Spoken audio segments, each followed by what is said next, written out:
Assalamualaikum warahmatullahi wabarakatuh. Kami dari kelompok 4 akan menyampaikan hasil praktikum perancangan tata letak fasilitas pabrik untuk membuat kursi anak kecil dan mendesain pabrik. Oke, di sini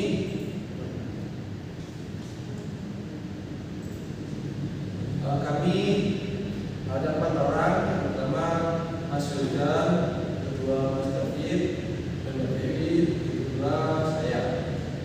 Di praktikum kali ini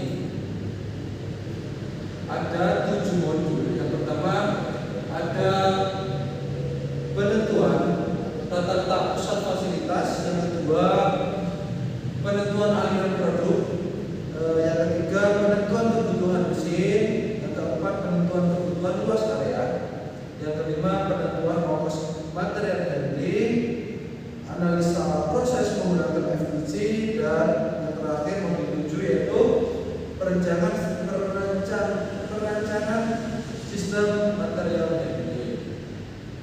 Nah, pada modul 1 ini kita membahas tentang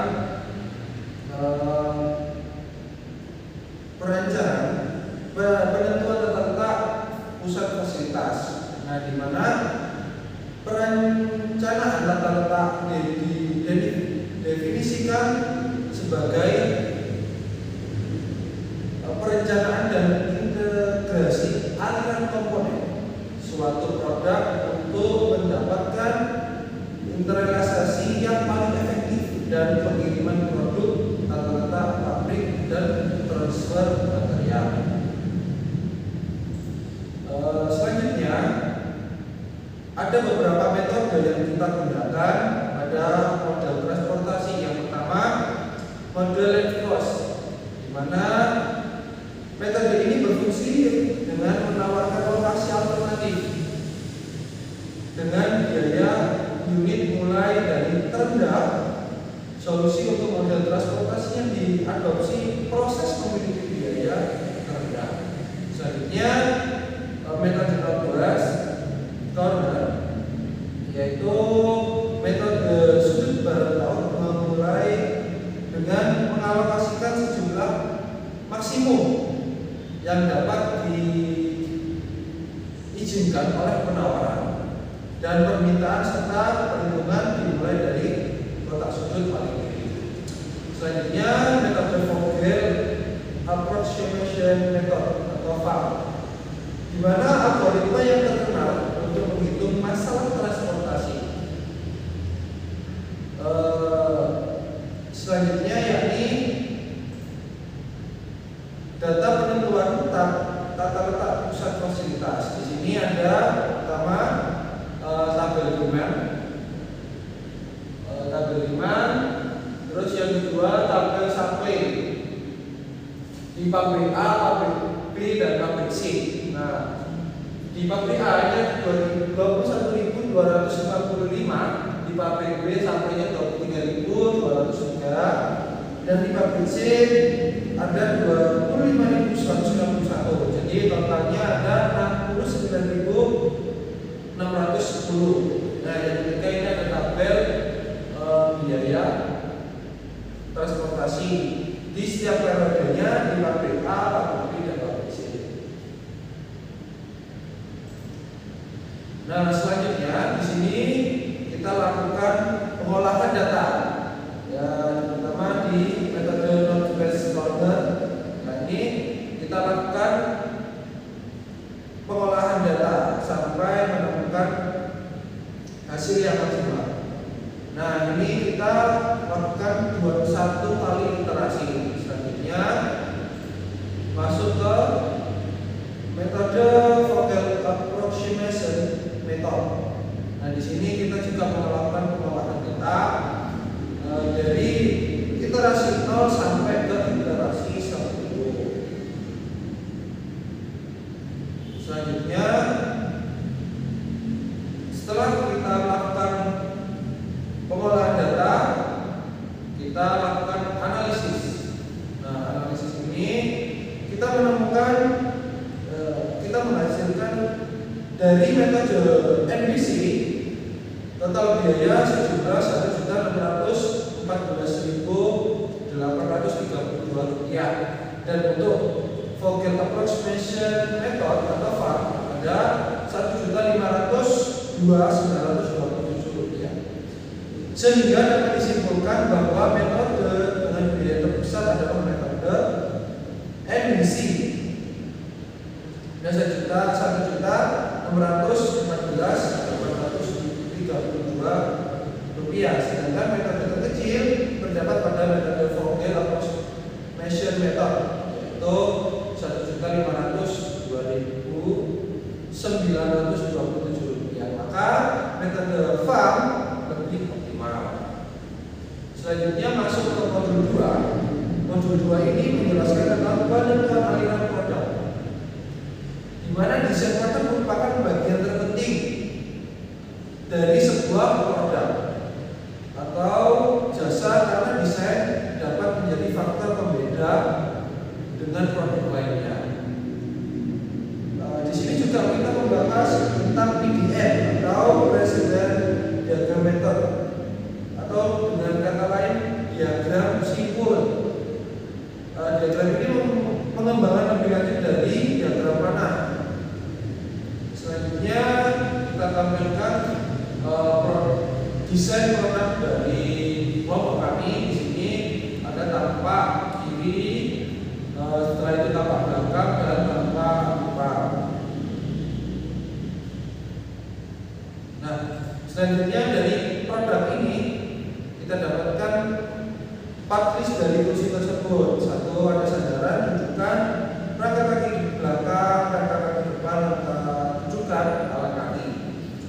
Dengan jumlah sandaran 1, rujukannya 1, rangka kaki belakang 2, kaki depan 2, rujukan 3, dan alat kaki 3. Selanjutnya di sini terdapat OPC atau peta proses operasi. Di sini menjelaskan dari beberapa part, menjelaskan setiap proses pada part-part tersebut. Selanjutnya di sini juga ada PDM, Precedent Diagram. Di sini menjelaskan proses pengerjaan produksi dari inspeksi sampai proses akhir. Dan di diagram tersebut ada task time-nya di setiap pekerjaan. Selanjutnya ini juga Precedent diagramnya. Di sini kita tampilkan diagramnya. Selanjutnya dari Precedent diagram tersebut diperoleh data kegiatan dari inspeksi hingga inspeksi awal sampai inspeksi akhir membutuhkan waktu 229 menit. Jadi satu pembuatan kursi memakan waktu 229 menit. Dan selanjutnya ini adalah masuk ke poin 3 yang akan disampaikan Mas Budha, penentuan kebutuhan mesin.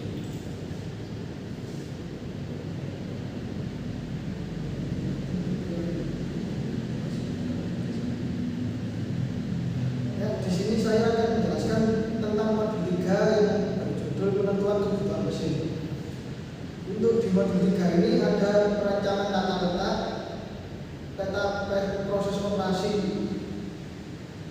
Perencanaan tata letak ialah desain tempat kerja memainkan peran penting dalam kegiatan produksi. Mendesain ulang tata letak ruang kerja yang baru membutuhkan observasi untuk melihat hubungan antara ruang kerja.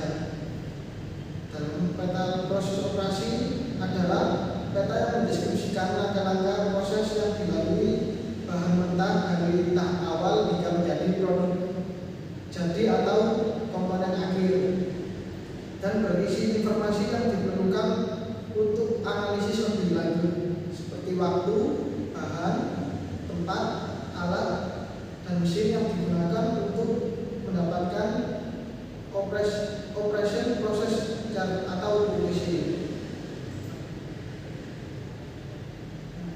Di dalam gambar ini ialah perhitungan jumlah mesin.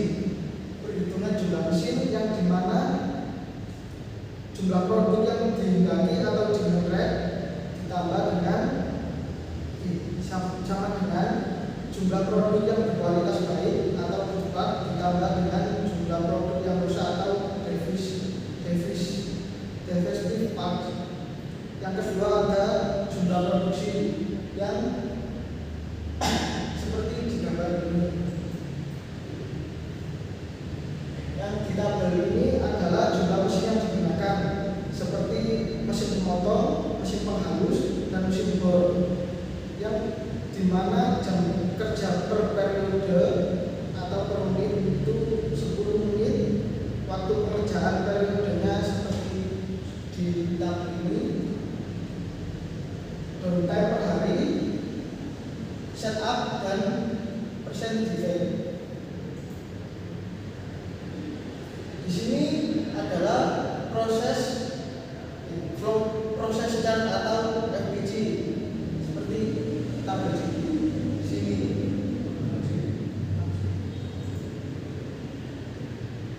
Flow process chart adalah jumlah operasi peta aliran sebanyak 12 kegiatan dengan total waktu 92 menit, peroleh transportasi sebanyak 17 kegiatan dengan total waktu 0 menit dan jarak sebesar 49 meter, diperoleh jumlah interaksi sebesar sebanyak 7 kegiatan dengan total waktu 16 menit dan jarak sebesar 49 meter dan sekian. Di modul 4 ada penentuan kebutuhan luas area, yaitu ada material handling dan loading sheet. Material handling adalah moda transportasi atau pengangkutan yang dilakukan di fasilitas industri dan melibatkan pengangkutan bahan baku, barang setengah jadi atau barang jadi dari titik asalnya ke lokasi yang dituju. Pengertian loading sheet adalah bagian yang menunjukkan bahan, kapasitas mesin, efisiensi mesin yang dibutuhkan untuk mendapatkan jumlah produk jadi yang diinginkan. Untuk luas area yang dibutuhkan, luas area yang dibutuhkan itu mencakup dengan penempatan bahan, keleluasan operator untuk bergerak, dan kelonggaran. Perhitungan ini ditujukan untuk mengetahui luas area digunakan setiap stasiun kerja yang ada di lantai produksi. Untuk menghitung luas area sama dengan luas tempat material dari jumlah tempat material. Ini ada tabel dimensi ukuran produksi.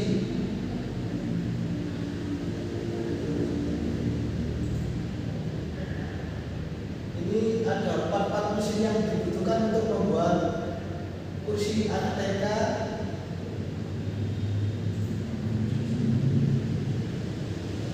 Ini adalah tabel routing sheet.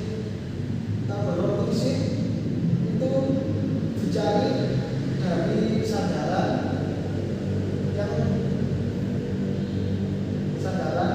lalu inspeksi, pengukuran, pemotongan, pengukiran, penghalusan, dan inspeksi lagi. Perhitungan luas area mesin. Perhitungan luas area mesin itu mencakup mesin pemotong, mesin penghalus, dan mesin bor dengan panjang, lebar, dan luas sekian.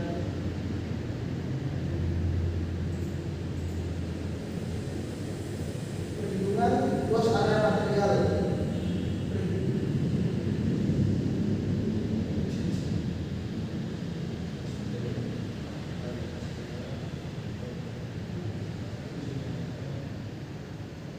Luas area peralatan yaitu dengan mesin pemotong dengan panjang 9,51 meter dengan lebar 10 meter dan luas 95 meter. Untuk mesin penghalus dengan panjang 15 meter, lebar 15,6 meter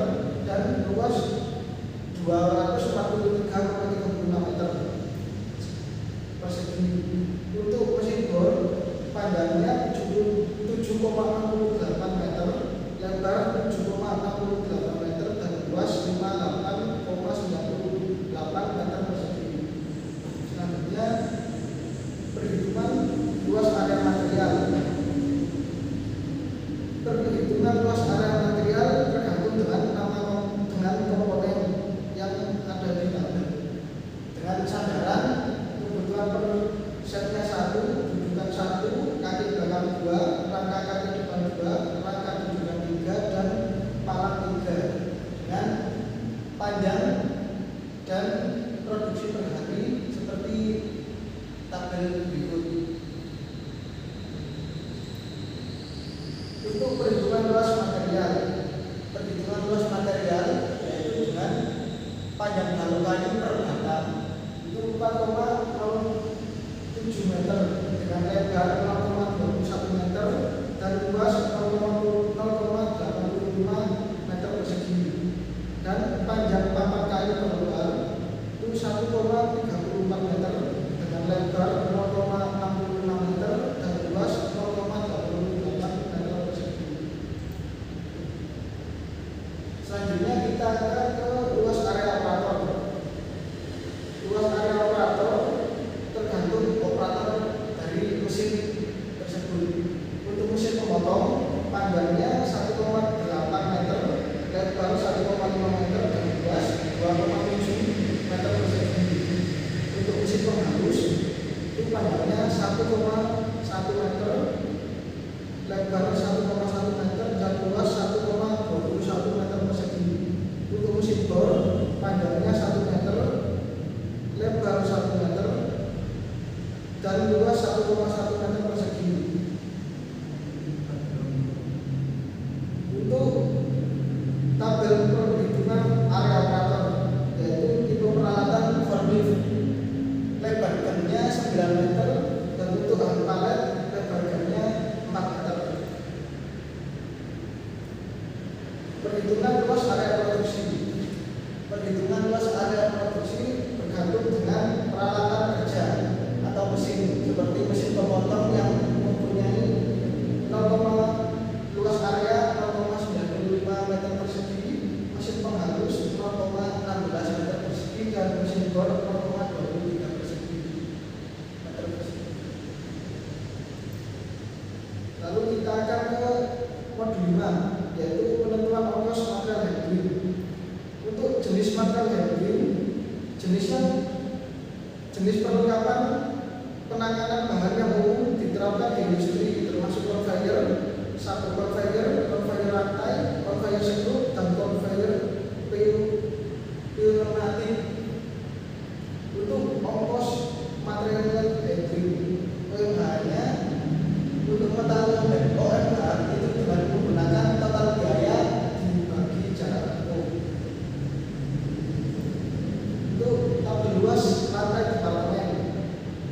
Untuk tabel luas lantai departemen itu tergantung dengan panjang, lebar dan luas, seperti gudang bahan baku dengan panjang dan lebar sekian, area pengukuran, area pemotongan, area penghalusan dan lain-lain.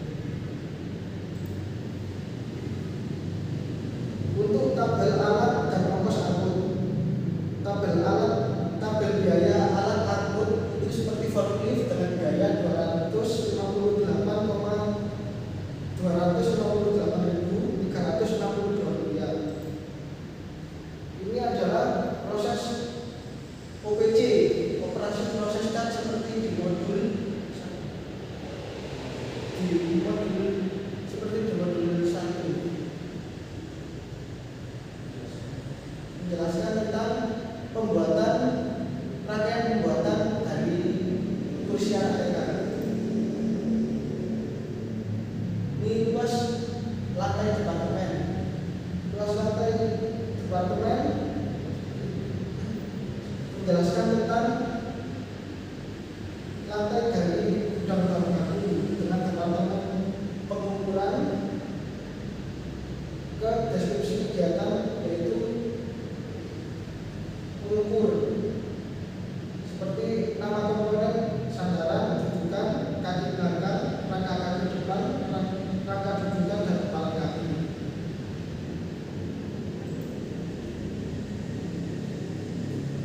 Untuk analisa ongkos material handling itu kita mendapatkan total jarak perpindahan material produksi di kita dengan pengukuran sebesar 7 meter per hari dengan biaya material handling sebesar Rp258.362 per bulan. Dan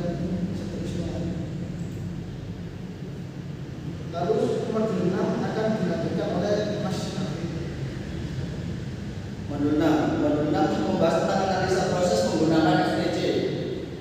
Sistem aliran material. Aliran proses mulai dari bahan baku sampai ke produk. Jadi merupakan suatu alur rantai pasok yang harus bisa terintegrasi pada seluruh fungsi bisnis.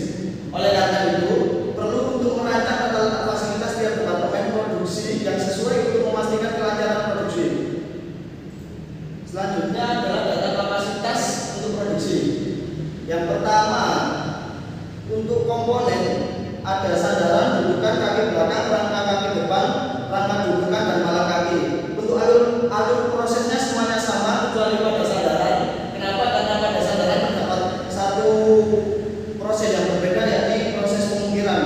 Untuk semua prosesnya itu sama. Dan ini untuk tabel form to chart. Tabel form to chart didapatkan total volume sebesar 827 dan total biayanya sebesar 20.668.096 rupiah. Dari form to chart dapat dianalisa bahwa untuk mendapatkan nilai atau bobot pada setiap kolom hubungan departemen satu dengan departemen yang lain itu berdasarkan alur proses yang ada di tabel 4.1. Apabila setiap komponen melalui departemen yang sama, maka nilai pada presentasi volume of material handling dijumlahkan sama. Diambil satu sampel pada departemen A dan departemen B bahwa pada komponen rangka atau kaki kursi, dudukan, sandaran, dan palang kaki depan berpindah dari departemen A maupun B, maka nilainya didapatkan dari semua total presentasi volume of material handling yaitu 827. Selanjutnya modul 7, rancangan sistem material handling. Untuk yang pertama menggunakan metode Activity Relation Chart atau ARC. ARC adalah metode atau teknik sederhana untuk merencanakan tata letak fasilitas atau departemen. Sebagai alternatif, metode ini didasarkan pada tingkat hubungan aktivitas yang seringkali ditunjukkan pada peringkat kualitatif, biasanya berdasarkan pertimbangan subjektif dari masing-masing institusi. Peta hubungan aktivitas menunjukkan pentingnya kedekatan spasial dalam pergerakan aktivitas. Yang selanjutnya adalah ARD atau Activity Relation Diagram. ARD yaitu memetakan hubungan antar aktivitas atau departemen atau tempat kerja berdasarkan tingkat prioritas kedekatan sehingga meminimalkan biaya pemrosesan. Dan yang selanjutnya atau yang terakhir adalah AAD, yaitu Area Allocation Diagram. Ini merupakan langkah lebih lanjut dalam proses dibandingkan ARC sebelumnya dalam menentukan tingkat kepentingan di antara objek-objek yang ada. Hal ini mengidentifikasikan bahwa beberapa objek harus lebih dekat dengan aktivitas objek lainnya atau sebaliknya. Ini adalah tabel simbol-simbol yang ada pada ARC atau Activity Relationship Chart dan simbol-simbol pada Activity Relationship Diagram. Untuk tabel yang pertama ini digaris satu karakteristik hubungan antar fasilitas. Derajat kedekatan menunjukkan simbol A, E, I, U, O, dan X. Yang pertama A dengan deskripsi alasan mutlak perlu didekatkan dengan kode garis 4 garis dengan warna merah. Yang kedua E sangat penting untuk didekatkan dengan kode garis 3 garis dengan warna orange. Yang ketiga I dengan alasan penting untuk didekatkan dengan kode garis 2 garis warna hijau. Yang keempat O dengan alasan cukup atau biasa dengan kode garis 1 garis warna biru. Yang kelima U dengan alasan tidak penting, tidak ada kode garis. Dan yang terakhir X alasan tidak dikehendaki berdekatan atau garis zigzag warna coklat. Berikutnya di tabel 3.2 ini kode alasan kedekatan hubungan antar fasilitas yang ada pada ARC. Yang pertama kode 1 deskripsi alasan kedekatan mengurangi jarak jangkauan transportasi Dan ini adalah contoh dari gambar untuk ARC. Ini contoh gambar untuk ARD. Dan ini contoh gambar untuk AAD. Ini dimensi luas departemen. Yang pertama gudang bahan baku dengan luas 60 meter persegi. Terus area pengukuran dengan luas 35 meter persegi, area pemotongan dengan luas 60 meter persegi, area penghalusan dengan luas 12 meter persegi, area pengukiran dengan luas 20 meter persegi, area perakitan dengan luas 24 meter persegi, area pengecetan dengan luas 54 meter persegi, dan gudang jadi dengan luas 98 meter persegi. Sekian presentasi dari kelompok kami. Selanjutnya akan kita sampaikan untuk desain dari pabrik kursi dari kelompok kami dengan menggunakan aplikasi SketchUp.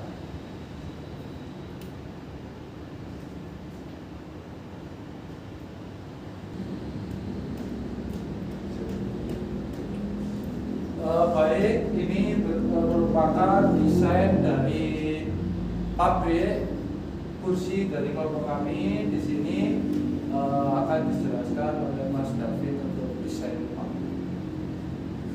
Yang pertama mulai dari sini, ini pintu masuk. Pintu masuk terus mengarahnya ada dua. Yang pertama mengarah ke parkiran. Di sini adalah parkiran parkiran truk untuk bahan baku. Terus yang kedua mengarahnya ke sini, yang dimana ini adalah parkiran untuk produk jadi, parkiran truk yang mengambil produk jadi.